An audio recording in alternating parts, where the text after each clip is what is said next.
For Stop the Presses, I'm Chris Graham. We were driving back from the Gator Bowl, my first and probably last football bowl game, the way it went. My wife was in the backseat on the phone with her mom. It didn't sound good. I figured something had happened with one of my grandparents, who've been in declining health for several years now. Chris, Crystal began, I don't know how to tell you this, so I'm just going to tell you. Your dad died. What? Dad? He's 54. Hadn't been dealing with anything that I knew of. Not that I'd known much. We'd had a falling out 2 years earlier involving his soon-to-be third ex-wife.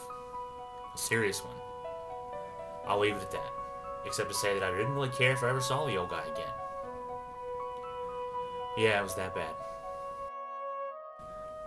Do I have to go to the funeral? Was the first sentence that came out driving back. We were there with my college roommate Jay and his wife Jen, and Jay was doing the driving, luckily. I say luckily because I ended up having to plan the funeral in the 8 hours back from Jacksonville over the phone. One of the things being the oldest child gets the pleasure of doing. The next few days were a fog. Dad wasn't what I'd call a religious sort at all, and I'd remembered him saying a few years back when his dad had died, he didn't care much for the way the preacher had been asked to deliver the eulogy was using the opportunity to, well, preach, and in the process not say much of anything about his dad. Problem solved. I'm a public speaker, been on TV and radio for years and years, so I'll do it. You ever get the chance to eulogize your dad, even if you think you're hot stuff at these kind of things? Don't do that. I got through it just fine, just as I gotten through the family night and everybody and their brother from GE in Hollister, where he'd worked combined for 30 years. Tell me how proud the old man was of me, how he was always bragging about how his boy had gone to college even though he'd never gotten out of the 9th grade. How he was this big shot newsman and TV guy and had his own radio show and was going to be famous one day the world over.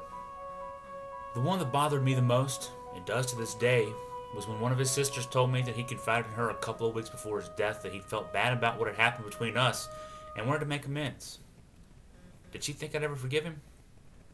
She urged him to drop by my office one day, because she was sure I would. He never came by. The next time I saw him was in a casket. January 2, 2008. That was the day. And a lot's happened since. I ran for city council, thinking that it would have made a lot more sense to wait 2 or 4 years based on where I am in my life. Motivated by the thought that, well, Dad was 54, and he thought he had a couple of years, or 4 years, or probably a lot more than that left to go. And by what had happened to him when Waynesboro's economy started going south. He worked at GE and Genicom for 25 years until his job was moved to Mexico, and he never really recovered economically after that. I guess I want to make amends too. I miss you, Dad.